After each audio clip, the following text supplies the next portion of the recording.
नमस्कार, AB star news देख रहे हैं आप और मैं हूं आपके साथ सोहन सिंह। ड्रैगन के कर्ज जाल में फंसेगा तालिबान? यह सवाल अपने आप में बहुत बड़ा है, क्योंकि जिस तरह से चीन एशिया के देशों में अपना कर्ज जाल फेंक रहा है और उन्हें वहां पर अपने आधिपत्य को स्थापित करने की कोशिश कर रहा है, वही दांव अब चीन ने तालिबान में भी खेला है। तालिबान के लिए आर्थिक मदद का ऐलान किया गया। तो अब ऐसे में बड़ा सवाल उठता है कि क्या तालिबान चाइना की इस साजिश में फंसेगा? क्योंकि जिस तरह से तालिबान की वहां पर सरकार बनी है, उसके बाद ये सवाल उठ रहे हैं कि क्या अब जो पाकिस्तान जिस तरह से वहां पर मदद तालिबान की कर रहा है, उसके बाद जिस तरह से चीन आगे आया है, तो क्या अब चाइना के जाल में भी फंस पाएगा? क्योंकि पाकिस्तान के अलावा अगर अफगानिस्तान पर तालिबान के कब्जे से कोई और देश खुश है तो वो है चीन। जिस तरह से तालिबान की मदद के लिए चीन हाथ बढ़ा रहा है, उसके बाद कई सवाल खड़े हो रहे हैं। सवाल कई सारे हैं और ड्रैगन कर्ज नीति के जरिए दूसरे देशों को जो आर्थिक सहायता दे रहा है, क्या वो भारत को घेरने की कोशिश है? दरअसल चीन ने अफगानिस्तान का आर्थिक संकट दूर करने के लिए बुधवार को तालिबान को 31 मिलियन अमेरिकी डॉलर की मदद का ऐलान किया है। चीन कह तो रहा है कि यह अराजकता को खत्म करने और व्यवस्था बहाल करने के लिए जरूरी है, लेकिन चीन जिस तरह से कर्ज नीति पर काम कर रहा है, इसके तहत अपना वर्चस्व बढ़ाने की कोशिश कर रहा है, यह भी पूरी दुनिया जानती है और यह चीन की सोची समझी रणनीति भी है। लेकिन क्या तालिबान फंसेगा? यह अपने आप में बड़ा सवाल है। उसी पर ज्यादा बातचीत के लिए रक्षा विशेषज्ञ पीसी थपलियाल जी हमारे साथ जुड़ गए हैं। पीसी थपलियाल जी, बहुत बहुत स्वागत है आपका एबी स्टार न्यूज पर। थपलियाल जी, सीधा सवाल मैं आपसे पूछूंगा।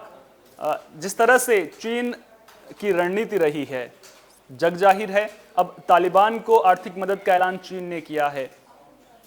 कितना फायदा चीन को दिख रहा है अफगानिस्तान में तालिबान की अगर सरकार बनती है तो उसके बाद?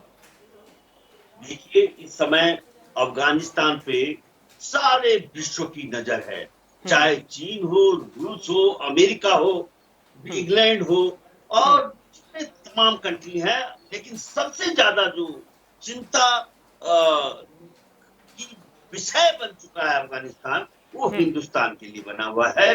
क्योंकि जब जब आज से नहीं, इतिहास गवाह है कि सिकंदर के समय से लेकर जब कभी भी कोई भी डिस्टर्बेंस अफगानिस्तान में हुई तो उसका असर हिंदुस्तान पे पड़ा ही पड़ा। इसलिए ये चीज हम बिल्कुल अनदेखा नहीं कर रहे हैं कि वर्तमान जो स्थिति है अफगानिस्तान में, उसका असर हमारे पे निश्चित रूप से पड़ने वाला है। और सबसे ज्यादा जो चीन का हाथ वहां पे सीधा सीधा जब ये सारी समस्या हुई तो इसमें सबको ये क्लियर कट नजर आ गया कि तालिबान के पीछे पूरे तौर से चीन के हाथ है, रशिया का हाथ है और साथ में पाकिस्तान का भी उनका साथ है।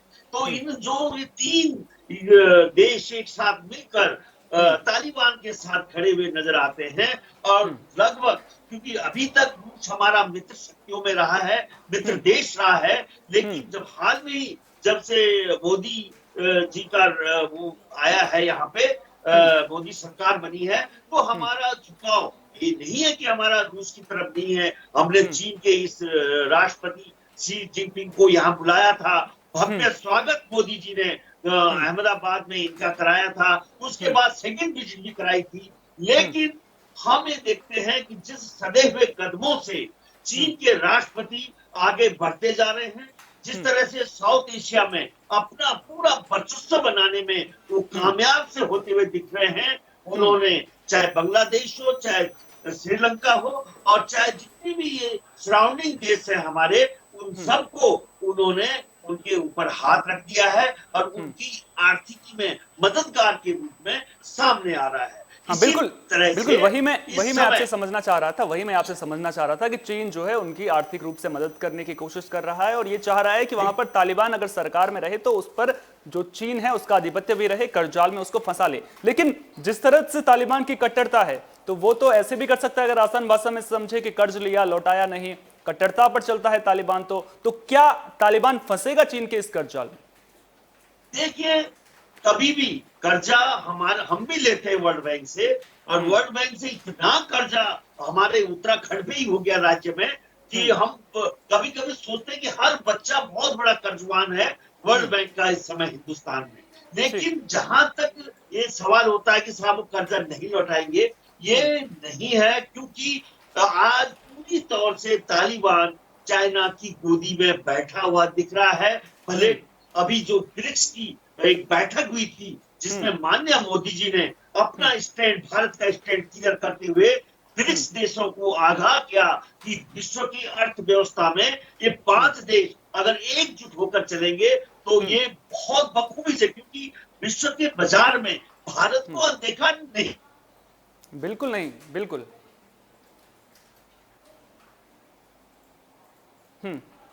निश्चित रूप से लगातार इस बारे में हम आगे बढ़ते हुए नजर आ रहे हैं।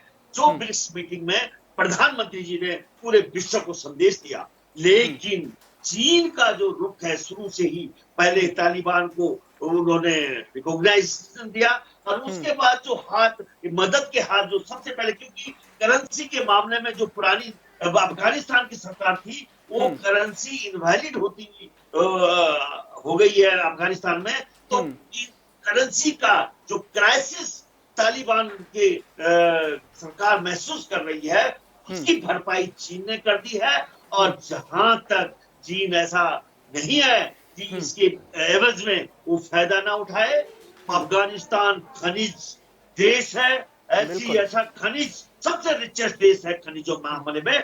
और यहाँ जो हमने कल एक चीज और प्रधानमंत्री जी ने बहुत बढ़िया ढंग से 2 चीजों में घेरा इन देशों को, और संदेश विश्व में भी फैलाया कि देखो आतंकवाद, क्या आतंकवाद को शय, क्योंकि कहीं ना कहीं हम तालिबान को आतंकवाद से जोड़ने की कोशिश कर रहे हैं, क्योंकि आतंकवादी गतिविधि से पैदा हुआ तालिबान आज एक लीगल सरकार बन रहा है अफगानिस्तान में।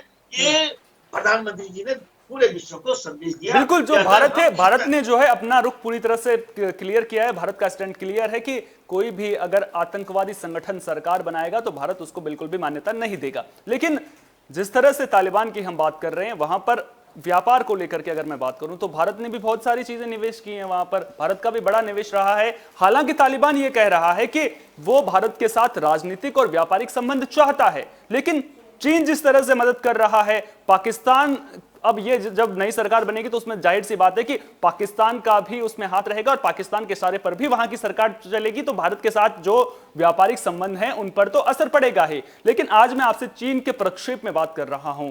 चीन का इस तरह से मदद करना भारत के लिए कितना बड़ा नुकसानदायक हो सकता है, चाहे बात सीमा पर आतंकवादी गतिविधियां बढ़ने की हो, चाहे बात व्यापारिक दृष्टिकोण से। देखिए, मैं जिस तरह से देख रहा हूं, चीन बहुत ही सफलता सने हुए कदमों से आगे बढ़ रहा है। चीन जो आज हिंदुस्तान की सीमाओं पे जिस तरह से खड़ा हो रखा है और हम खिड़कियों से, भारत की खिड़कियों पे बैठकर हमारी गतिविधियों को झांक रहा है।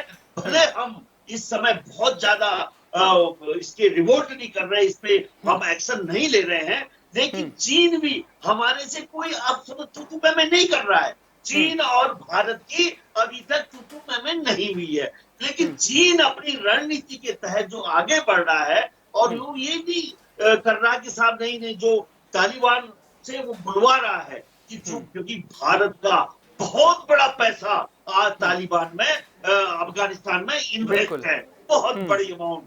और क्योंकि अभी तक अमेरिका वहां पे जहां फौजों के साथ खड़ा था, तो वहां हम कामकाज में पूरा देश भारत वहां पे अपना काम कर रहा था, और उस काम को आज अचानक जो हमारी पूंजी वहां लगी है, वो पूंजी वहां पे खड़ी हो गई है, क्योंकि हमारा जो लेबर है वो डर के भाग चुका है वहां से, अफगानिस्तान से। उसको रिस्टोर करने में बहुत टाइम लगेगा, लेकिन चीन तो वहां पे इतनी आसानी से एंट्री बना रहा है कि वो सरकार बनाने में पूरा उसने पहला देश रहा जिसने की कहा कि साहब हम रिकॉग्नाइज करते हैं।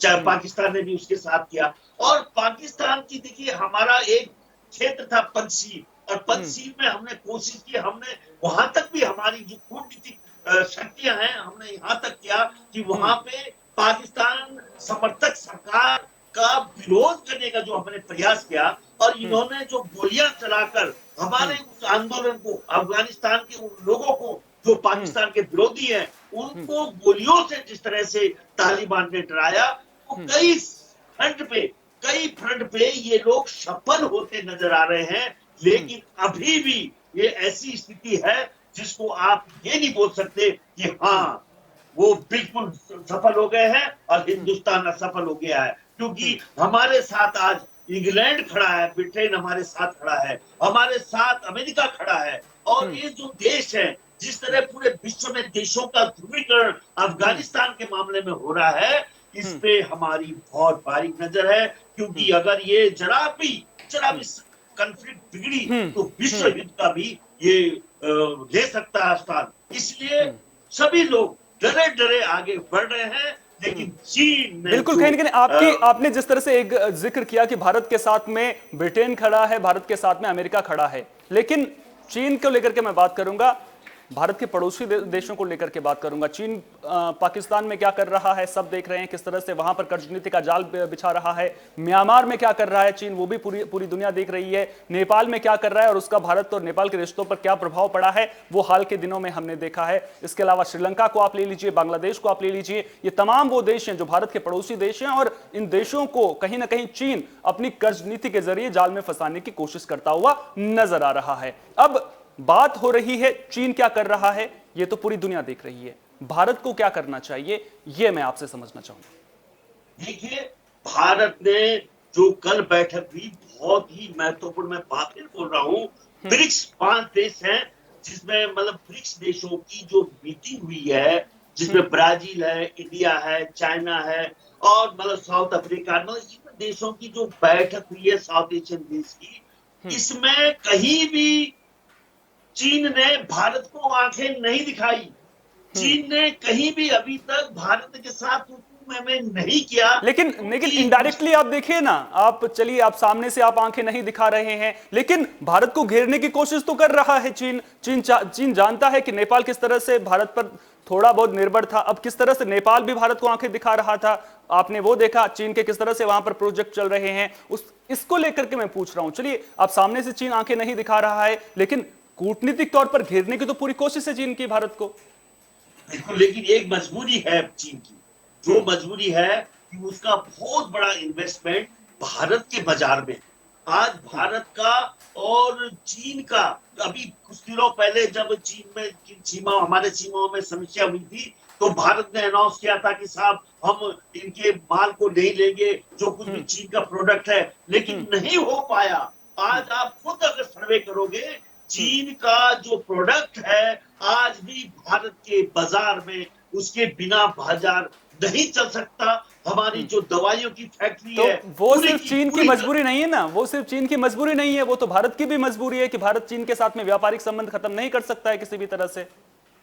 बिल्कुल, तो ये तभी तो मैं कह रहा हूं कि ब्रिक्स के मामले में माननीय प्रधानमंत्री जी ने बाजार का याद दिलाई कि बाजार जो हिंदुस्तान में है वो चीन के लिए भी महत्वपूर्ण है और भारत के लिए भी महत्वपूर्ण है। इसलिए हम ऐसे नहीं बिगाड़ सकते जैसे हमने पाकिस्तान के साथ बिगाड़ा हुआ है। पाकिस्तान की अर्थव्यवस्था हम बिल्कुल भी उस पर डिपेंड नहीं है, लेकिन पाकिस्तान हम पे डिपेंड है, जिसकी भरपाई चीन करने लग गया है।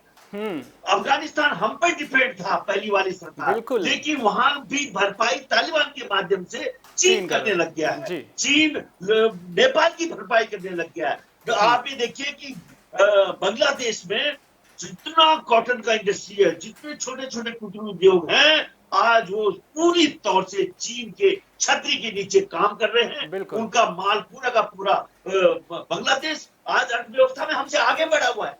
कोरोना काल में जब सर्वे हुआ अर्थव्यवस्था का, तो उसमें बांग्लादेश हमसे बहुत आगे निकला।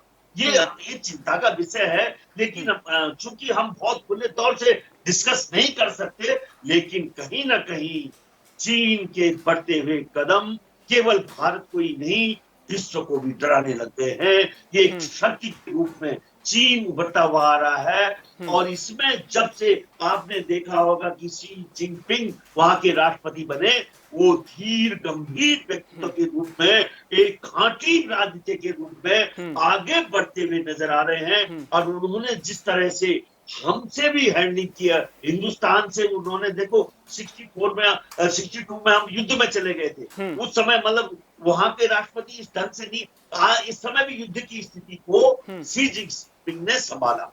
और उसके बावजूद भी कितनी बड़ी कंफ्लिक्ट वहां पे हो गई थी, जहां पे हमारे सेना और चीन की सेना हाथों के माध्यम से लड़ी, लेकिन बंदूक की गोलियां नहीं चलने दी चीन ने। तो ये चीजें बहुत मान्य रखती है कि चीन का भी सबसे अपनी प्योरिटी में इकोनॉमी है, बाजार है। युद्ध और जीतना उसकी इकोनॉमी नहीं है। आज अफगानिस्तान में जो वहां का खनिज है, अफगानिस्तान बहुत रिच है। और प्रधानमंत्री जी ने एक चीज और आगाह की, क्योंकि ये मादक पदार्थों का सबसे बड़ा केंद्र भी है अफगानिस्तान। और उसमें भी क्योंकि हमारी जो चिंताएं हैं, क्योंकि जो हम कश्मीर में जो समस्या है जिसका हल आज दिन तक हम नहीं निकाल पा रहे हैं, वो जब आपने देखा था कि पाकिस्तान की ISI ने केवल 10,000 लोग तालिबान से मांगे थे उस समय, लेकिन आज 10 लाख तालिबानी सेना ऐसी है जो उनके खाली पड़ गई है। तो उस खाली पड़े हुए लोगों को कई कश्मीर के माध्यम से ऐसा तो बिल्कुल भी नहीं है कि जो चीन जिस तरह से तालिबान की मदद कर रहा है, तालिबान को समझ नहीं आ रहा है कि चीन क्या चाहता है। और जिस तरह से चीन का BRC प्रोजेक्ट है, उसके हिसाब से भी अगर देखें तो ये चीन का अफगानिस्तान में निवेश करना बेहद जरूरी हो जाता है, जिस तरह से मदद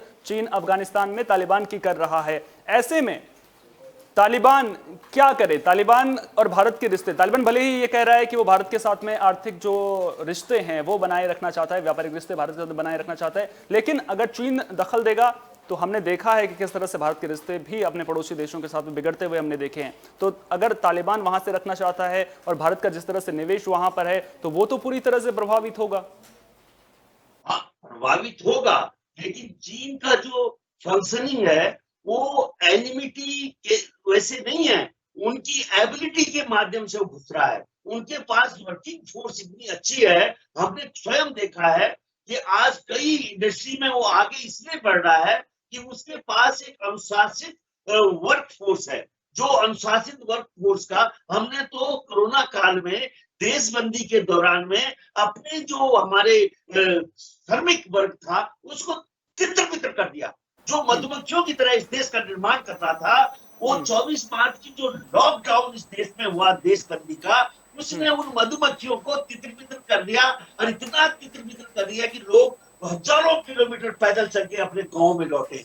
बिल्कुल, कहीं ना कहीं कोरोना महामारी का असर तो देखने को मिला है, लेकिन जिस तरह से मैं तालिबान को लेकर के जिक्र कर रहा हूं कि तालिबान के साथ में अब कूटनीतिक रिश्ते किस तरह के हैं वो भी बेहद जरूरी हो जाता है। लेकिन चीन की दखलंदाजी कहीं ना कहीं भारत के लिए नुकसानदायक हो सकती है। बहुत बहुत शुक्रिया PC थपलियाल जी, तमाम जानकारी को हम तक साझा करने के लिए। ये थे रक्षा विशेषज्ञ PC थपलियाल जी, जो पूरी खबर पर हमें जानकारी दे रहे थे। चलिए, अब चीन क्या कर रहा है? चीन व्यापार, रक्षा सौदे, बुनियादी ढांचे के विकास के नाम पर जो ये तमाम देश हैं उनको जो है भारत से बेहतर विकल्प बनने की इन देशों में कोशिश कर रहा है। और तालिबान के लिए जिस तरह से मदद का ऐलान चीन ने किया है, ये कोई पहली तस्वीर नहीं है। पाकिस्तान से लेकर श्रीलंका, बांग्लादेश, म्यांमार और नेपाल में भी अपना राज स्थापित करने की कोशिश चीन कर रहा है। और अफगानिस्तान तो बस इसमें नया नाम जुड़ा है। अब अफगानिस्तान चीन के लिए क्यों महत्वपूर्ण है, यहां यह समझना भी बेहद जरूरी है। जिस तरह से थपलियाल जी ने बताया कि वहां पर खनिजों का भंडार है, उस पर चीन की नजर है। इसके अलावा अफगानिस्तान पर प्रभाव चीन के बेल्ट एंड रोड इनिशिएटिव यानी BRI के लिए बहुत जरूरी है, क्योंकि ये पूर्व और दक्षिण में पाकिस्तान, पश्चिम में ईरान, उत्तर में तुर्कमेनिस्तान और उज्बेकिस्तान और उत्तर पूर्व में ताजिकिस्तान और चीन से जुड़ता है। और ये एशिया के एक बड़े क्षेत्र पर संपर्क करने की चीन की वैश्विक महत्वाकांक्षाओं का भी एक हिस्सा है। अगर चीन की चाल को समझने की कोशिश करेंगे तो आप पाएंगे कि एक तरफ चीन इन देशों में खुद का आधिपत्य हासिल करने की कोशिश कर रहा है, और चीन की दूसरी कोशिश यह भी है कि वो खुद को वैश्विक महाशक्ति समझता है। चीन 1949 तक अमेरिका से आगे निकलने की कोशिश कर रहा है। और क्या चीन इसमें कामयाब हो पाएगा, यह भी देखने वाली बात होगी, क्योंकि मध्य एशिया के देशों में जिस तरह से अमेरिका ने निवेश किया है, जिस तरह से भारत के संबंध हैं, उसके बाद कहीं ना कहीं अगर चीन जिस तरह से मदद कर रहा है तो उसका भारत और अमेरिका के इन देशों के साथ में जैसे रिश्ते हैं उन पर भी असर पड़ेगा। लेकिन अब ऐसे में जब इस तरह के हालात बन रहे हैं, चीन इन देशों में धीरे धीरे करके अपना राज स्थापित करने की कोशिश कर रहा है, तो अब भारत को क्या करना चाहिए? क्या भारत को तालिबान को लेकर के अभी भी वेट एंड वॉच की पॉलिसी अपनानी चाहिए? भले ही तालिबान कह रहा है कि वो भारत के साथ आर्थिक संबंध चाहता है, वो चाहता है कि भारत निवेश करे वहां पर, लेकिन क्या उस पर भरोसा किया जा सकता है? ये अपने आप में बड़ा सवाल है। भारत को कहीं ना कहीं जो विदेश मंत्रालय है उसकी भूमिका यहां पर बढ़ जाती है। जो पड़ोसी मुल्क हैं उनके साथ में जो हमारे संबंध हैं वो अच्छे बने रहें, ये बेहद जरूरी है, क्योंकि अगर चीन अपनी इस रणनीति पर इसी तरह से काम करता रहा तो भारत के लिए यह बाद में सरदर्दी बन सकता है। चीन के साथ में व्यापारिक संबंधों को कम करने का जोखिम भी भारत नहीं उठा सकता है, लेकिन जिस तरह वो पड़ोसी देशों में अपने पैर जमाने की कोशिश कर रहा है उससे भारत को सामरिक तौर पर खुद को मजबूत रखने की जरूरत है। साथ ही जरूरत इस बात की भी है कि भारत आर्थिक रूप से सशक्त बने, और जिस तरह से जीडीपी के नए आंकड़े सामने आए हैं पिछली तिमाही में, जिस तरह से ग्रोथ रेट देखने को मिली है, वो कहीं ना कहीं भारत के लिए अच्छी खबर है। भारत को जरूरत आर्थिक रूप से सशक्त बनने की है, स्वावलंबी बनने की है, और दूसरे देशों से अपने व्यापारिक रिश्तों को पहले से और भी ज्यादा मजबूत करने की है।